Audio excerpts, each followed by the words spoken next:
When I got home, the house was quiet. Too quiet. The kind of quiet that feels staged. The dining room lights were still on. The smell of burnt candles and sugar lingered. And there he was, my son, sitting alone at the kitchen table, his face swollen from crying. 13 candles, one untouched cake. No laughter, no guests. He looked up when he heard me, tried to smile, failed. They said there wasn't a seed left. I froze. My wife's voice drifted from the other room, light, casual, too casual. Your mother stopped by for dinner. Everything went fine. But it didn't. Nothing about the air felt fine. That's when I noticed the dining table. 12 chairs, all neatly placed. One extra in the corner, folded, unused. That was the moment something in me went silent. Not rage, not grief, something colder. My mother-in-law had always played her games, small cuts wrapped in politeness, little things, correcting my son's manners in front of guests, whispering about how he takes after his father's coldness, turning every gathering into a quiet performance of dominance. But that night, she'd crossed into cruelty. I could picture it clearly, my son standing by the table, waiting, uncertain, while she smiled and said there were no seats left.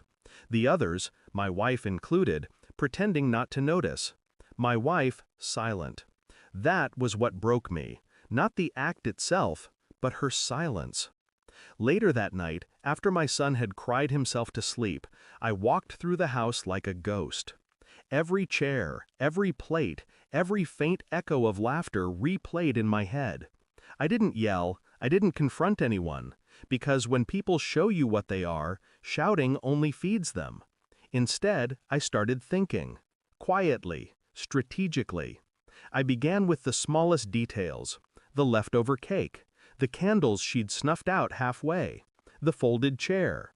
Then I went to the security footage. The cameras I'd installed after our last argument, when she accused me of being too controlling. I watched the video 3 times. My son stood there with his plate in hand. She looked him dead in the eye and smiled. "There's no seat left, sweetheart. Go eat in the kitchen." The others, my wife included, pretended not to hear. I paused the video, studied their faces, every twitch, every false smile. It wasn't just cruelty, it was hierarchy, a silent rehearsal of who mattered. I sat in the dark for a long time after that, the screen glowing faintly. The plan came to me slowly. It wasn't revenge, not in the cinematic sense. It was memory.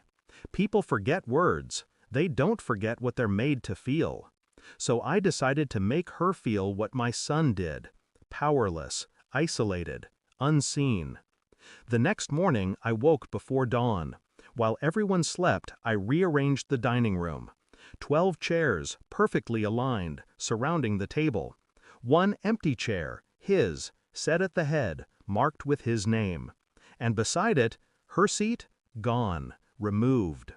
I placed a framed photo on the table, my son in the kitchen, tears streaming, birthday candles glowing faintly in front of him. Below it, a handwritten note. This was your seat. By the time they came downstairs, the light was soft and gold. My wife froze first. Then her mother. No one spoke. She tried to laugh, to diffuse it, but the silence devoured her. Her smile faltered, her eyes moved to the photo, then to my son's name on the chair. I didn't need to say a word. The truth was louder in silence. She turned to me, trembling. What kind of man does this? I looked at her, calm, the kind who remembers. Then I called my son to the table. "Breakfast is ready," I said softly. He hesitated, still unsure, but I pulled out the chair with his name on it. He sat, slowly, carefully. My mother-in-law couldn't meet his eyes. For the first time in her life, she didn't have a seat. She left before noon, didn't say goodbye, didn't return for weeks. When she finally did, she spoke to me with a new kind of caution, measured, brittle. And I said nothing. I didn't do it to punish her, not really. I did it so she'd never forget how it felt, to stand in a room full of family and realize she didn't belong. Cruelty teaches quickly when it comes home. My son never knew the full story. He didn't need to. All he remembers is that one morning his seat was waiting for him again, and hers wasn't. Some lessons don't need words, just silence and an empty chair. Thanks for watching. Don't forget to like, share, and comment. Subscribe now to Cheating Stories Insight World for more amazing stories.